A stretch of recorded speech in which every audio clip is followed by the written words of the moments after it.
In Prince George's County is closing later this year. Six Flags in Bowie announced Thursday it will shut down after the season. So what are the next steps when it comes to redeveloping the land? Joining me in studio to talk more about this is Prince George's County Councilmember Wala Blegay. Thanks for being with us. Appreciate it. Thank you for having me. I know you've been busy. It has been a no sleep last couple days. Yeah. We got the call out of nowhere. Yeah, it certainly came as a shock to not just people in Prince George's County, to county leaders as well. Talk about your initial reaction when you first heard this news.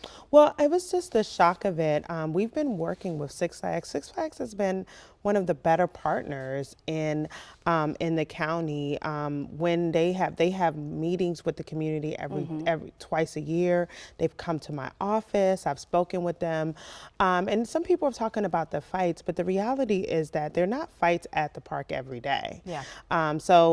Their work, when they had concerns that they had the chaperone policy come in. So it was one of those things where nobody saw this coming. There was no one. So when people say we were preparing, no, because I don't want to be in this position of having to scramble to find something. We'd rather have months of time to get notice. And that's what I told Six Flags when they called me at 4 p.m. on Friday, that I would have liked months notice, even years notice, or if there were any concerns that they would bring it to me so that we could talk about it and bring stakeholders to the table to address it.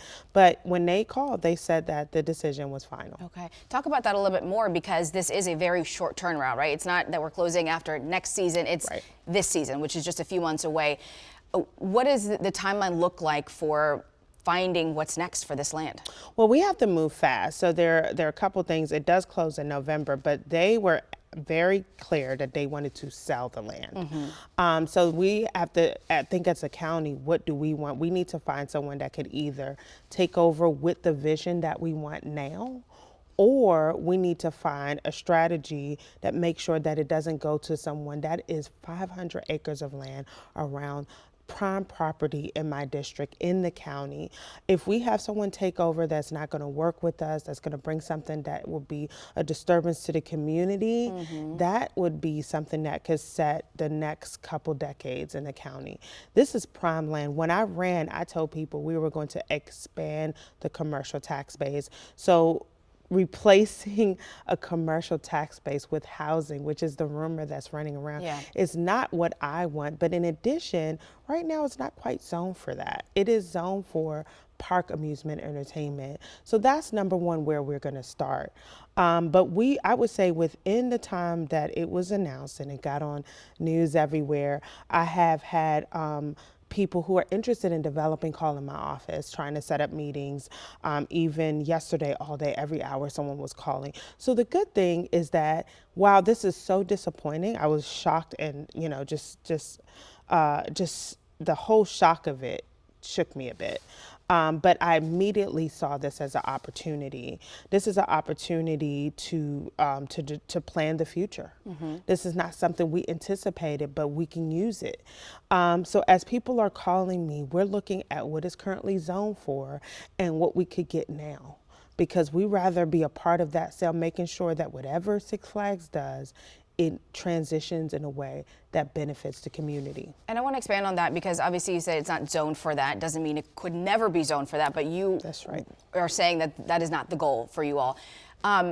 What is the vision then for this land, and how do you make sure that it continues to have, job opportunities for the youth, for families, locally, right, in the county? And I think it's a lot of, maybe not a vacation spot, but people who maybe cannot afford to go on a long vacation, you still have something that is an attraction right there in your backyard. So what is the vision for this next? And that's actually the vision at the beginning. Now, I will say this, what we want to do is be strategic. I had a call with State Attorney Aisha Braveboy, who we do expect to be the next county executive. And she was clear that we want to be strategic. We are putting a team together right now. Park and Planning is putting a team together that's going to work with us. I spoke with our chairman, Peter Shapiro. He's already working on that. I spoke with State Attorney Aisha Braveboy. She's putting a team together, and we're going to get together, because what we realize, we don't want to, we have short time, but we don't want to just move without vision. Right. So the starting is to keep up with entertainment, because that is expanding our tax base. We're losing we possibly could be losing commanders. I want to tell people nothing's final. But the reality is that we have opportunity to create that entertainment sector that we want to build on in the county, starting with downtown Largo, the Blue Line corridor, which is right down the street. Yeah. So this could be an opportunity to expand. So while we're putting the team together, we're asking all of the people who've been calling me, put your proposals together. Okay. And we're going to start looking at that. But what I want to tell people is that you're right that housing it's not quite zoned for housing right now. The zoning that they have, people are talking about a bunch of townhomes, a bunch of apartments. It's not zoned for that right now. Now that could change, but that would not change without the community being a part of that, because that requires a change of zoning, rezoning, requires a whole process. That requires notice to the public. That requires a lot of input, right? And what I tell residents here, look, we've been getting notices from people saying no townhomes, apartments. I'm listening. So keep sending the messages, because we are listening. And what we're doing is putting together, ideally, what residents would want. I'm going to be having, once we get more information, we are in the beginning of this. So we're gathering the team to put together what's there. And we're going to have parking planning even talk about the process. We're going to have meetings where people will know what the process is, and what we have. If we have to rezone, they will be a part of the process. 10 seconds left. You mentioned the commanders. Really a big blow for Prince George's County. 2 hits in 1 week. On an economic standpoint, a few seconds left, but what is your message to people in that county when it comes to the economy and what it'll look like in the future?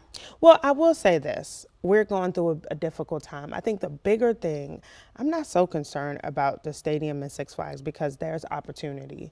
The bigger issue is the attack on our federal workers, because that is attacking the base of our residents. Our industry in the county are mostly federal workers and federal contractors. We have over 73,000 federal workers. So that's actually where we're really concerned. We have to sort of stop the bleeding in that area, because we don't want foreclosures to come.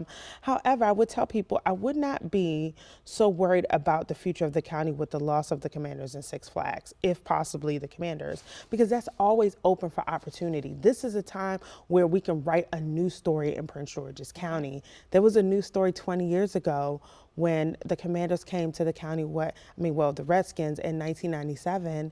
That opened up a whole new 2 decades of history in the county.